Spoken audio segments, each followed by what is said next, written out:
Vivemos na era da hiperconexão.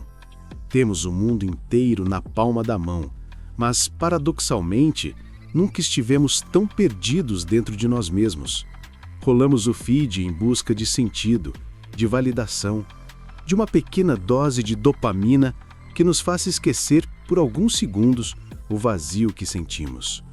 Vivemos comparando vidas, status, corpos e conquistas, e quando desligamos a tela, o que resta é um silêncio incômodo. É nesse cenário de excesso de informação e escassez de paz que uma filosofia antiga, nascida há mais de 2000 anos, se mostra mais atual do que nunca: o estoicismo. O estoicismo não é uma filosofia distante, reservada a sábios gregos e romanos. É, na verdade, um manual prático para viver bem, mesmo em meio ao caos, seja o caos do Império Romano, seja o das notificações que não param de piscar no seu celular. Como disse Sêneca, um dos grandes nomes do estoicismo, não é que temos pouco tempo, é que perdemos muito. E talvez hoje essa perda de tempo aconteça principalmente diante de uma tela. Neste vídeo, vamos descobrir como o estoicismo pode ser um guia poderoso para a vida moderna, nos ajudando a lidar com o mundo digital, os vícios, a ansiedade e até a depressão. 1. O que é o estoicismo? O estoicismo nasceu na Grécia Antiga, por volta de 300 anos antes de Cristo. Mas foi em Roma que essa filosofia floresceu de forma prática, através de nomes como Epicteto, Sêneca e o imperador Marco Aurélio. A ideia central do estoicismo é simples, mas poderosa. Existem coisas que estão sob nosso controle e coisas que não estão. Toda a arte de viver bem consiste em saber a diferença entre as duas e agir de acordo com isso. Epicteto escreveu: "A felicidade e a liberdade começam com a clara compreensão de um princípio. Algumas coisas estão sob nosso controle e outras não estão." Parece simples, mas quantas vezes gastamos energia com o que está fora do nosso alcance? Queremos mudar o comportamento dos outros, prever o futuro, controlar o que os outros pensam de nós. E no mundo digital, essa luta se intensificou. Vivemos tentando controlar nossa imagem online, a opinião alheia, os números de curtidas e seguidores. Mas o estoicismo nos convida a soltar o que não controlamos e focar no que realmente depende de nós: nossas ações, nossas escolhas, nossa atitude diante da vida. 2. O mundo digital e o vício da dopamina. Hoje vivemos em uma era de estímulos constantes. Cada notificação é uma pequena promessa de prazer, uma microdose de dopamina. E quanto mais recebemos, mais queremos. O filósofo estoico veria isso como uma forma moderna de escravidão emocional, não aos imperadores, mas às próprias paixões e impulsos. Marco Aurélio escreveu em suas meditações: "É tolice buscar fugir das perturbações externas. O que perturba o homem não são as coisas, mas sua opinião sobre as coisas." As redes sociais, por exemplo, não são o problema em si. O problema é como reagimos a elas. O impulso de verificar o celular a cada minuto não é racional, é emocional, automático. E os estoicos acreditavam que a razão é o que deve guiar o ser humano, não os instintos. Aplicar o estoicismo aqui significa recuperar o controle sobre nossos próprios hábitos. Imagine um jejum digital como um exercício estoico.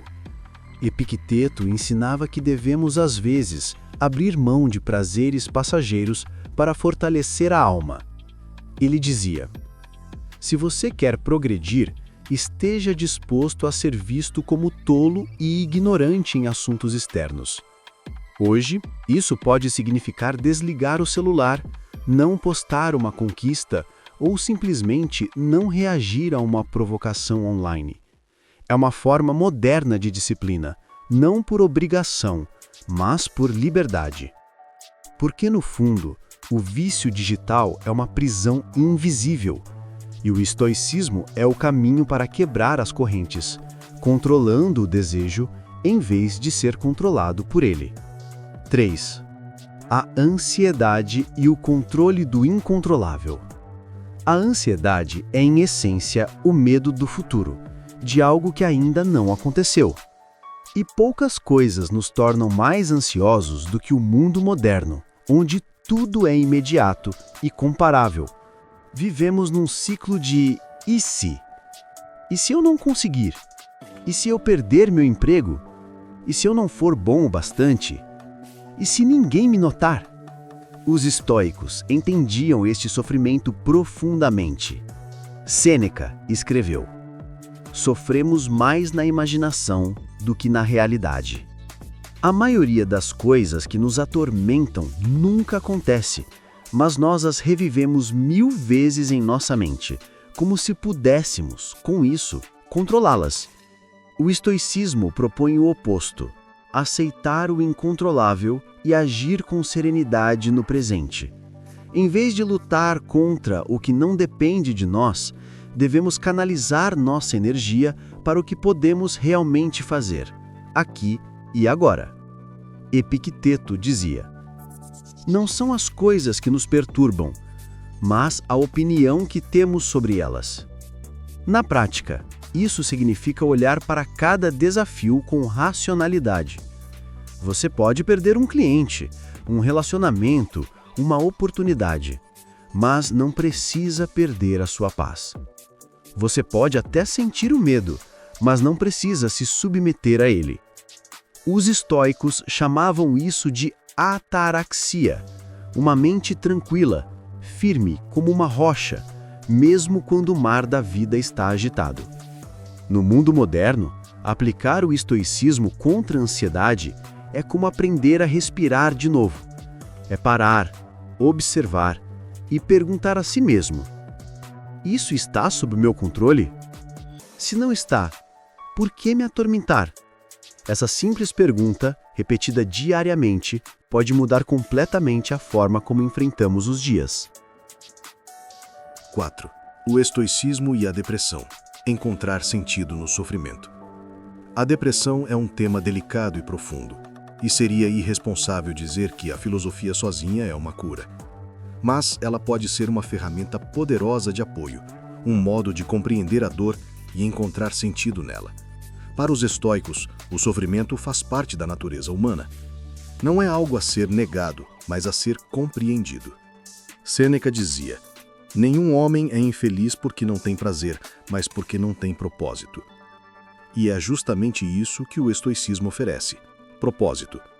Não o propósito grandioso das redes sociais, mas o propósito silencioso de viver de acordo com a virtude.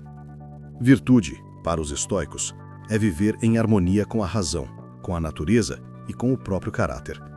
É ser justo, sábio, corajoso e moderado mesmo que o mundo pareça injusto. Marco Aurélio, que enfrentou guerras, traições e perdas familiares, escreveu: "A felicidade da sua vida depende da qualidade dos seus pensamentos." Essa não é uma frase motivacional qualquer. É um lembrete de que a forma como interpretamos o mundo pode ser mais importante do que o mundo em si. Quando estamos deprimidos, muitas vezes sentimos que nada tem sentido. Mas o estoicismo ensina que o sentido não está nas circunstâncias, e sim em como escolhemos reagir a elas. Imagine a metáfora do arqueiro usada por Epicteto. O arqueiro faz tudo o que pode para mirar bem, treinar, escolher a melhor flecha. Mas, uma vez que a flecha é lançada, o resultado já não depende dele. Depende do vento, da distância, do alvo. Ainda assim, o valor está no ato de tentar, não no acerto. Da mesma forma, a vida é sobre agir bem mesmo que o resultado seja incerto. É sobre encontrar paz não na ausência de dor, mas na aceitação de que a dor também faz parte da jornada humana. 5. Transformando teoria em prática. O estoicismo não é uma filosofia para ficar apenas nos livros, é uma filosofia para ser vivida. Aqui estão algumas práticas simples que você pode aplicar hoje mesmo. 1. Diário estoico. No fim do dia, escreva 3 coisas. O que fiz bem hoje? O que poderia ter feito melhor? O que aprendi com isso? Essa prática, inspirada em Marco Aurélio, ajuda a desenvolver consciência e constância. Ele mesmo escrevia diariamente para refletir sobre suas ações e pensamentos. 2. Visualização negativa. Antes de reclamar do que falta, imagine como seria perder o que você tem. Epicteto dizia: não deseje que as coisas aconteçam como quer, mas queira que aconteçam como acontecem, e tudo correrá bem. Essa prática não é pessimismo, é gratidão consciente. Quando imaginamos a ausência, aprendemos a valorizar a presença. 3. Jejum digital. Desconecte-se por algumas horas por dia. Use esse tempo para ler, caminhar ou simplesmente estar em silêncio. Os estoicos valorizavam o autodomínio, e nada nos domina mais hoje do que o vício da distração. 4. Aceitação do incontrolável. Ao se sentir frustrado, pergunte: isso depende de mim? Se a resposta for não, então solte. Essa é a essência do estoicismo: libertar-se daquilo que não se pode mudar. 5. Memento mori. Lembrar que você vai morrer. Pode parecer mórbido, mas é libertador. Marco Aurélio escrevia: não haja como se fosse viver 10.000 anos. A morte paira sobre você. Enquanto viver, enquanto for possível, seja bom. Lembrar da finitude nos ajuda a viver com mais presença e propósito. A vida é curta demais para desperdiçar com distrações e preocupações vãs. 6. O estoicismo como antídoto para o caos moderno. O mundo moderno nos ensina a buscar prazer, conforto e sucesso a qualquer custo. Mas o estoicismo nos lembra que a verdadeira liberdade está no controle interior. Podemos ter o mundo inteiro conectado, mas se não conseguimos estar em paz conosco mesmos, continuamos presos. Os estoicos nos ensinam a ser imperturbáveis em meio ao barulho, disciplinados em meio às tentações e serenos em meio às incertezas. Eles não fugiam da vida, viviam intensamente, mas com propósito. E talvez seja isso que mais falta hoje: propósito. Sêneca escreveu: se você viver de acordo com a natureza, nunca será pobre. Se viver de acordo com a opinião dos outros, nunca será rico.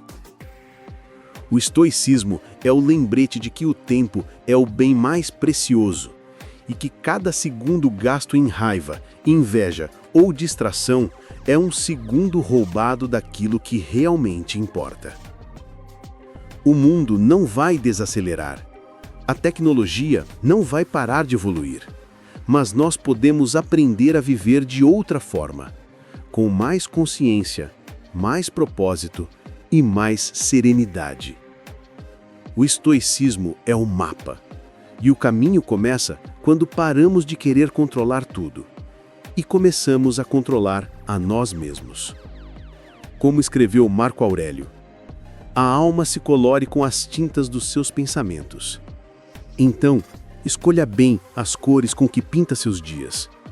Escolha a clareza em vez da confusão, a ação em vez da distração, a virtude em vez da vaidade. Porque no fim, o que define a qualidade da sua vida não é o que acontece com você, é como você escolhe reagir.